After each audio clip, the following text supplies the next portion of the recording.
내일이면 이제 12월입니다. 12월. 벌써 12월인데 참 이렇게 시간이 이렇게 빨리 지나가는 게 다시 한번 느껴지는데 시간의 빠름 앞에 정말 우리가 숙연해지지 않나라는 생각을 합니다. 여러분 2025년도 시작이 엊그저께 같은데 이제 달력이 딱 한 장 남았습니다.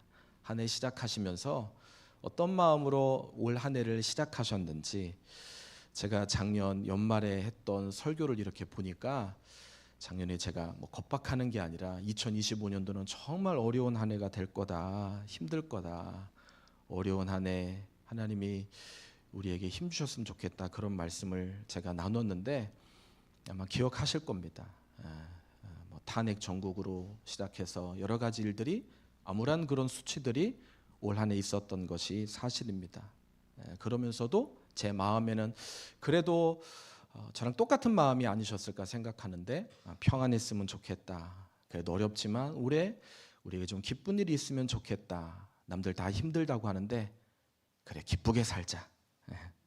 기쁘면 좋겠다. 아마 그런 마음이 여러분들에게 있으셨을 거라고 생각합니다.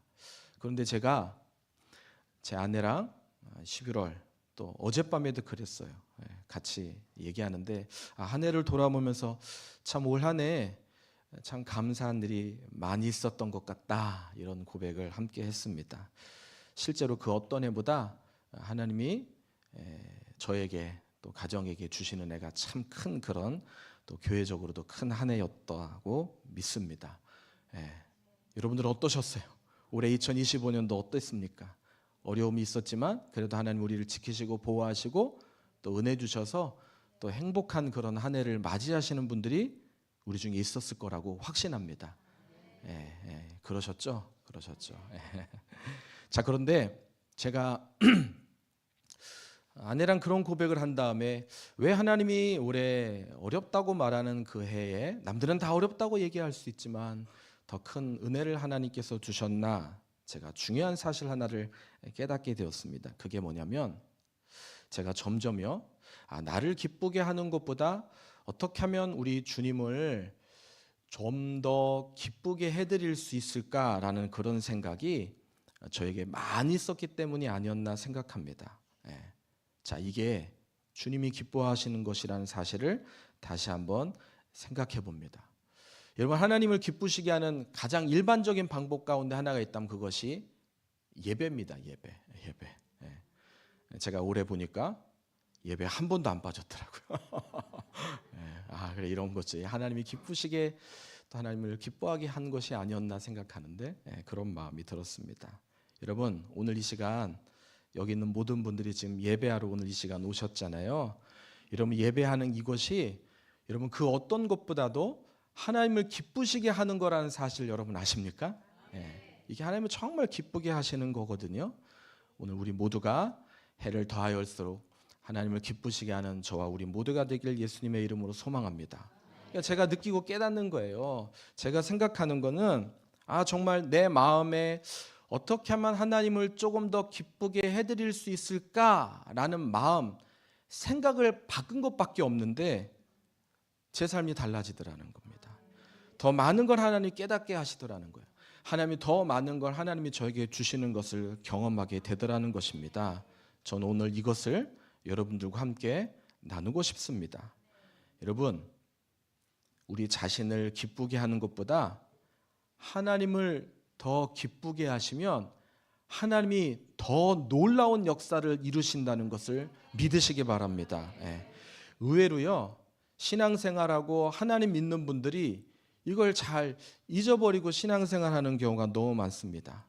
아니 어떤 분은 목사님, 제가 기뻐야 제가 잘 돼야 다른 사람도 잘 대할 수 있고 또 그래야 다른 사람도 기쁘게 하고 무엇보다 우리 하나님을 기쁘게 해드릴 수 있지 않을까요? 이해는 합니다. 그 말에 동의는 합니다. 자, 그런데 말입니다. 여러분 내 기쁨보다 하나님의 기쁨을 더 추구하려고 한번 노력해 보십시오. 그러면요 하나님이 놀라운 은혜를 우리로 하여금 쓰게 하시는 것을 경험하게 하실 거라는 겁니다. 오늘 저는 이 말씀을 같이 나누면서 이것이 성령이 우리에게 주시는 음성으로 들려지기를 권면드립니다. 반드시 하나님이 일하시는 것을 보게 될 것입니다. 힘든 문제가 큰 간증으로 바뀌는 것을 경험하게 될 것입니다. 자, 그런 차원에서 한번 따라 하시겠습니다. 어떻게 해야? 자, 일부만 하시는 것 같은데 어떻게 해야 하나님이 기뻐하실까? 무엇을 하나님이 기뻐하실까? 자, 이것을 우리가 중요하게 생각하면 그럼 하나님의 손에 그분이 우리를 올려놓으신다는 거예요. 자, 오늘 중요한 말씀의 핵심은 바로 이겁니다. 자, 오늘 나누는 설교의 제목은 하나님이 기뻐하시는 사람이에요. 하나님이 기뻐하시는 사람. 자, 오늘 본문이요, 잠언 15장 8절, 딱 한 절밖에 없어요. 자, 우리 8절을 오늘 이 주제에 맞게 여러분들이 생각하시면서 한번 이 8절을 다시 한번 읽어보시겠습니다. 시작. 악인의 제사는 여호와께서 미워하셔도 정직한 자의 기도는 그가 기뻐하시느니라. 자, 여기 보시면, 여기 보면 기도가 기쁨으로 바뀐대요. 기도가 어떻게 하면 기쁨으로 바뀌냐? 어떻게 하면 하나님이 우리의 기도를 들으시고 그 기도대로 우리를 기쁘게 만들어 주실까? 이게 무슨 말입니까? 우리가 기도하는 것 소망이잖아요. 어떻게 하면 우리의 꿈을 이룰 수 있을까? 이것 아니겠습니까? 내가 구하는 그것이 아주 놀라운 역사로 어떻게 하면 만들어지고 바뀌어질 수 있을까? 자, 그런데 이 일이 일어날 수 있는 놀라운 근거를 지금 8절에 적으면서 우리에게 가르쳐 주시는데, 자, 그건 지금 보시다시피 기도의 내용이 아니라 기도하는 사람 때문에 그 일이 일어난다라는 것입니다. 이해되시죠? 여러분, 우리가 왜 기도하는데, 왜 예수 믿는 사람이 아니 내가 기도하는데 왜 내 기도의 능력이 안 일어나냐? 그 이유는 하나라는 거예요. 정직함 때문에 그렇다라는 것입니다. 정직한 기도가, 이거는 기도를 정직하게 하라는 얘기가 아니라 기도하는 사람이 정직한 사람일 때 그 기도가 기쁨이 되어진다라는 것입니다. 자, 오늘 이것이 중요한 핵심이라는 거예요. 자, 그렇다면 정직한 자의 기도가 우리에게 주는 교훈이 무엇일까? 자, 두 가지입니다. 자, 첫 번째, 그것은 하나님이 기뻐하시는 정직은 무엇을 구하는가 보다 누가 기도하는가에 달려 있다는 거예요. 누가 기도하느냐에 이 기쁨이 달려져 있다라는 것입니다. 자, 정직한 기도가 아니라 정직한 자의 기도다라는 것입니다. 여러분, 우리는요, 다시 또 말씀드립니다. 기도할 때 내가 어떻게 기도해야 하나님이 나를 통해서 응답하시고 역사를 이루실까? 이렇게 기도하면 될까? 아니야, 기도를 좀 많이 해야 되나? 아니, 기도할 때 손을 올리고 기도해야 되나? 자, 그런데 그게 아니라 기도하는 그 사람의 삶이 역사를 만든다라는 것입니다. 기도의 어떤 언변, 기술, 논리가 그런 일을 만드는 것이 아니라 하나님 앞에서의 삶이 기쁨을 만든다라는 것입니다.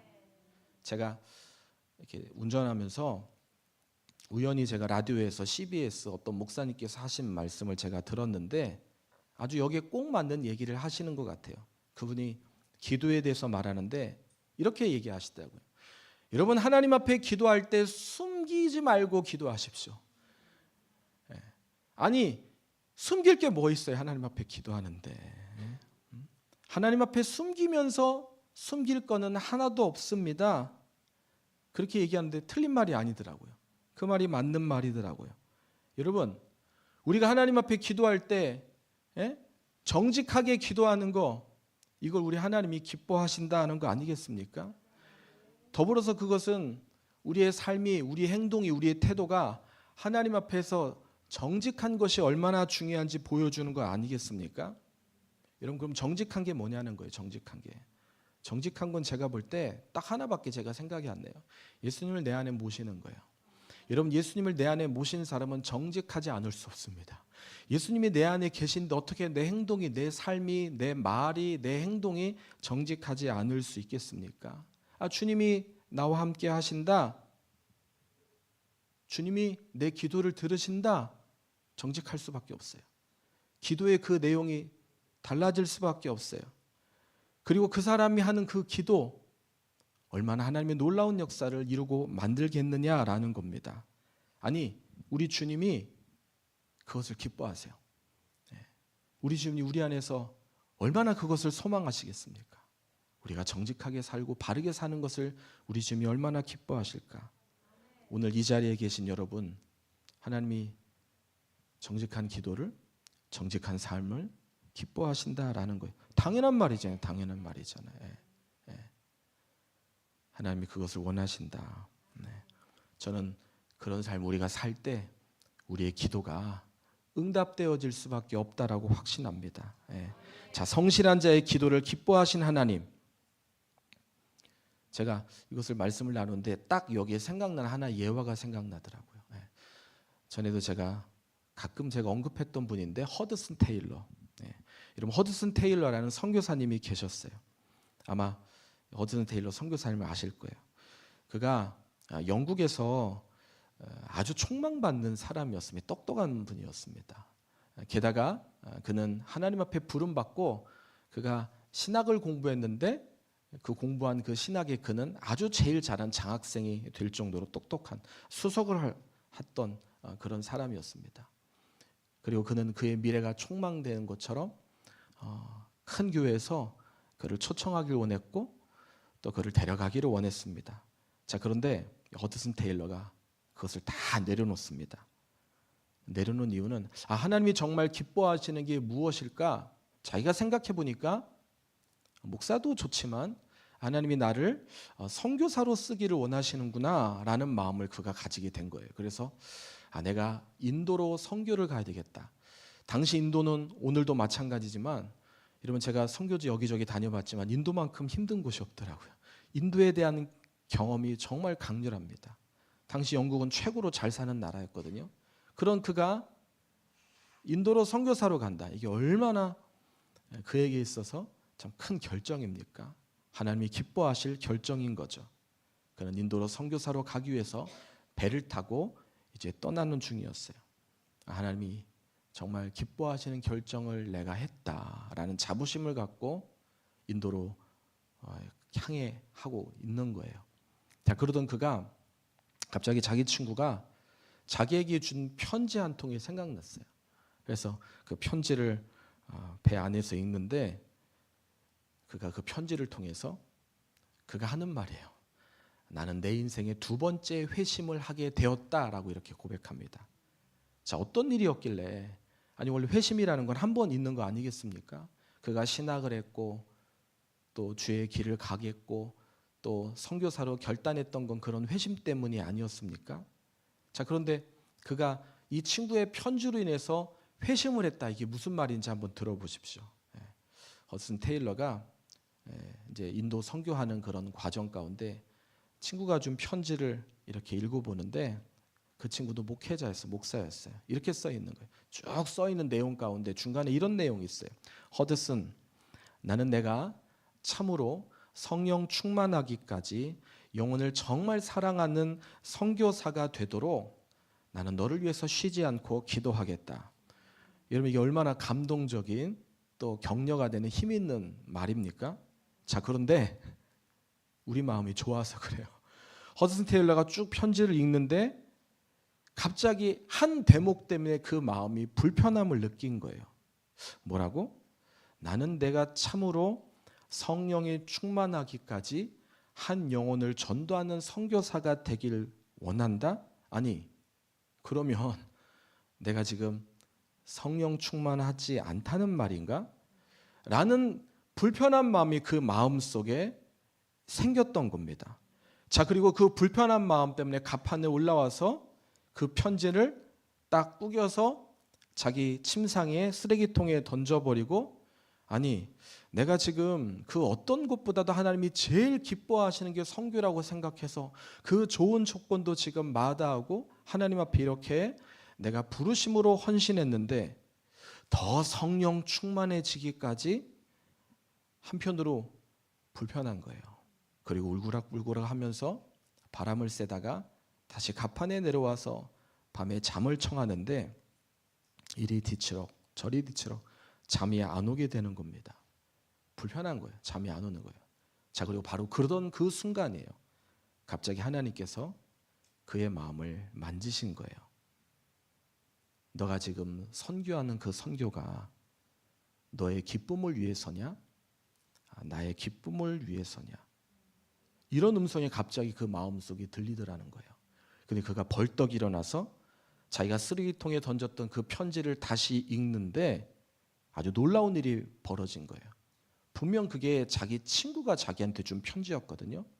근데 그게 친구가 준 편지가 아니라 주님이 자기에게 준 편지로 그 문장이 읽어지더라는 거예요. 성령의 음성으로 들려지더라는 거예요. 난 네가 성령 충만하기까지 내 영혼을 너무너무 사랑하며 이 일을 감당하길 원한다. 이게요, 거기에 눈이 떠지니까 얼마나 그것이 마음에 감동이 되는지 그가 그 자리에서 무릎을 꿇고 하나님 앞에 기도하는 거예요. 하나님, 제가 선교사로 가는 거는 저의 기쁨, 저의 자랑이 아니라 하나님께 영광입니다. 저는 하나님의 사람으로 제가 변화되고 채워지길 원합니다. 제가 무명의 선교사가 되어도 좋지만 저의 업적이 아닌 하나님의 업적으로 이 일이 사용되길 원합니다. 그런 그 순간 그 자신이 고백하는 거예요. 두 번째, 하나님이 나에게 회심의 역사를 일으켜 주었다. 여러분, 이게 정직한 자의 기도의 모습이거든요. 여러분, 우리 주님은요, 우리가 정직하게 기도하기를 원하세요. 주님, 저는 아무것도 아닙니다. 저는 하나님의 기쁨이 되기를 원합니다. 저를 성령으로 채워 주시옵소서. 이게 하나님이 기뻐하시는 자의 정직이라는 거예요. 하나님이 기뻐하시는 자의 정직은 무엇을 구하는가 보다 누가 구하는가. 이게 그 의미라는 겁니다. 의미라는 겁니다. 자, 정직한 자가 만드는 기쁨 두 번째입니다. 두 번째. 바로 그것은 정직한 자의 기도는 삶의 목적을 오직 예수님께 두는 사람에게 자연스럽게 흘러나는 호흡이다. 굉장히 길게 제가 이렇게 적었는데, 자, 쉽게 말하면 무슨 말이냐? 정직한 자의 기도는 그 기도의 목적이 예수님이라는 거예요. 예수님. 이 삶의 중요한 이유가 예수님이 되어줘야 된다는 것입니다. 정직한 자는 주님이 저의 유일한 목적이세요. 목적이세요. 이게 바로 정직한 자의 기도이고 정직한 자의 모습이다. 그것을 고백하는 사람, 이 고백이 호흡이 되는 것을 지금 이야기하고 있는 겁니다. 이것이 호흡이 되는 사람, 그 사람이 하나님이 기쁘시게 역사하는 사람이다. 이것과 관련해서 성경 한 구절이 생각났어요. 데살로니가 전서 5장 16절입니다. 아마 여러분들 다 아는 말씀일 거예요. 자, 한번 같이 한번 읽어보실까요? 항상 기뻐하라, 쉬지 말고 기도하라, 범사에 감사하라. 이것이 그리스도 예수 안에서 너희를 향하신 하나님의 뜻이니라. 여러분, 우리가 어떻게 하면 항상 기뻐하고, 그죠? 그리고 범사에 감사할 수 있을까? 근데 여기 구절에 보면 중간에 중요한 것을 지금 집어넣어 놨는데 그게 뭐냐면 쉬지 말고 기도하면 가능하다는 거예요. 오늘 지금 제 이야기에 맞게 이 구절이 너무나 딱 생각나게 되더라는 것입니다.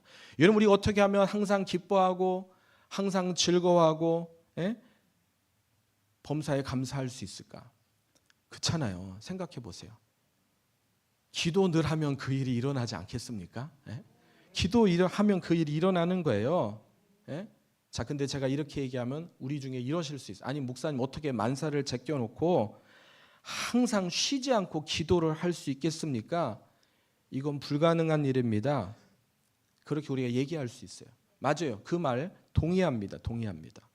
근데 우리가 기도해야 된다라고 생각하기 때문에 불편할 수 있어요. 이렇게 한번 바꿔보십시오. 여러분 지금 이 자리에 앉으셔서 다 살아계시잖아요. 여러분들이 지금 살아계신 거는 여러분들이 숨을 쉬기 때문에 살아있는 거예요. 그렇죠? 여러분 근데 아십니까? 여러분들이 지금 숨 쉬고 지금 이 자리에 계신다는 걸 의식하시나요? 그렇지 않습니다. 만약에요, 내가 숨 쉬어야 살지. 날숨과 들숨. 이거 날숨만 하면 안 되니까 날숨 한 번, 들숨 한 번 해야 내가 살지. 라는 마음으로 지금 숨을 쉰다고 생각해 보십시오. 아마 그럼 숨 넘어갈 거예요. 숨 넘어가실 거예요. 자, 우리는 지금 전혀 내가 의식하지 않고 지금 숨을 쉬고 있는 겁니다. 그렇죠? 숨 쉬는 게 목적인 사람은 아마 이 자리에 한 분도 없을 거예요. 이건 그냥 자연스럽게 하고 있는 거예요. 마찬가지라는 거예요. 마찬가지라는 거예요. 쉬지 말고 기도하라고 하는 이 기도는 바로 늘 그냥 앉아서 그냥 기도하라는 그런 의미가 아니라, 네? 그러면 여러분 일상이 엉망이 되지 않겠습니까? 네? 그거는 힘든 일입니다. 바로 그것은 기도의 목표, 목적이 누구냐는 거예요. 다시 말씀드립니다. 우리가 말하는 기도, 아니 오늘 제가 얘기하고 싶은 그 기도는 그 기도를 말하는 것이 아니라 우리의 목표, 목적이 항상 예수님이어야 된다는 거예요. 우리의 목표, 우리의 생각이 항상 예수님인 게 바로 기도다라는 것입니다. 그런 분의 기도가 항상 쉬지 않고 하는 기도다라는 것입니다. 마치 우리가 의식적으로 무의식적으로 호흡하고 살아가는 것처럼 우리의 기도가 오직 예수님일 때 그 사람이 정직한 사람이 아니겠습니까? 그 사람의 그 기도, 그 사람의 삶을 통해서 하나님의 놀라운 기쁨의 역사를 만들어 주시지 않겠습니까? 그러니 그런 사람이 드리는 기도가 얼마나 강력하겠습니까? 그 사람들이 드리는 소원이 얼마나 놀라운 역사를 만들겠냐는 거예요. 주님이 오늘 우리에게 그런 기도를 기뻐하세요. 항상 주님을 생각하는 거예요. 감사한 건 제가 점점 더 많이 그 주님을 생각한다는 거예요. 마찬가지입니다. 오늘 우리들도 점점 그 주님을 더 많이 생각하면 남들은 다 어렵다, 남들은 다 힘들다는 그런 상황에서도 놀라운 기쁨의 역사가 만들어질 줄 믿습니다. 아멘입니다. 아멘입니다. 말씀을 정리할게요. 저는 오늘 이런 생각을 해봅니다. 여러분, 오늘 우리가 지금 이 시간 이 자리에 온 것은 여러분들이 와야지 해서 오셨다고 생각하시면 안 돼요. 주님이 우리를 강권히 이 자리로 인도하신 겁니다. 여러분들이 하시는 모든 일, 내가 그렇게 해야지 라고 해서 일어난 일이 아니라 주님이 우리를 인도하시고 이끄신 겁니다. 여러분, 주님이 우리를 이끄셨다면 여러분 그것을 느껴보십시오. 이걸 느끼는 사람이 늘 주님을 생각하는 사람이에요. 아, 내 소망은 예수님이야. 내가 호흡하는 이유는 예수님이야. 어떻게 하면 주님을 기쁘시게 해드릴까? 어떻게 하면 주님이 좋아하실까? 어떻게 해야 주님이 행복해 하실까? 그러면요, 내가 행복한 것보다 더 놀라운 일이 만들어지는 것입니다.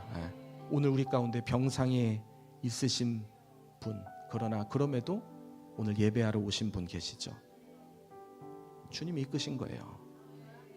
주님이 우리와 함께 하셔서 오늘 이 시간 우리에게 주님의 음성으로 내가 네 속에 있으니까 나를 좀 생각해. 내가 너와 함께 하길 원하고 내가 너를 얼마나 많이 생각하는데 근데 너는 나를 얼마나 생각하니? 그 주님의 음성 앞에 주님, 제가 정말 많이 생각할게요. 그냥 제 생각만 더 많이 하고 제 주장만 더 많이 얘기하고 제 상황, 억울한 상황, 힘든 상황만 너무 많이 얘기했는데 아니 주님, 회개합니다. 제 안에 주님을 제가 생각하지 못했습니다. 주님을 생각합니다. 주님을 바라봅니다. 주님을 신뢰합니다. 여러분, 이게 정직이라는 거예요. 정직이라는 거예요. 혹시 여러분 가운데 어떤 어려움이 있으세요? 성실하신 예수님을 신뢰하십시오. 아, 내 미래가 안 보여. 어떻게 살아야 될지 몰라. 주님 신뢰하세요. 내 안에 계신 주님이 나보다 내가 더 잘 되길 원하세요. 더 잘 되는 것을 그분이 기뻐하세요. 오늘 우리 가운데 재정적으로 말할 수 없는 어려움이 있다. 내가 어떻게 살아야 될지, 어떤 것을 선택해야 될지 내가 잘 모르겠다. 걱정하시는 분 계세요? 주님이 실망하세요. 왜요? 주님이 걱정하시면 돼요. 여러분들은 주님만 걱정하시면 되는 거예요. 그럼 하나님이 놀라운 새로운 역사를 만드신다는 것입니다. 내 안에 주님으로 채우면 주님이면 충분해요. 그러면 그가 일하시는 거예요. 오늘 저와 우리 모두가 이 주님을 예수님의 이름으로 신뢰하시기를 축복합니다. 주님은 정직한 자의 기도를 기뻐하십니다.